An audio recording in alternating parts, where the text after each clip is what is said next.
Po tradiciji z navodidnja ženoh u grekokatolickej parohiji u Šidze i toho roku otvorena výstava robotov i maljunkoh pod nazvu Moj výbor.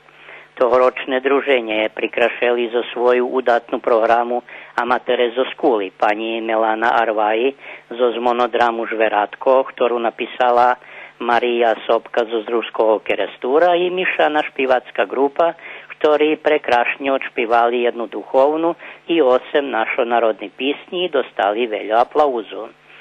Na výstavi svoje maľunky vyložili 2 ženy, učiteľka u penzii Dragica Živković zo Šidu i Anđelka Balaščak Antičević zo Zberkasova.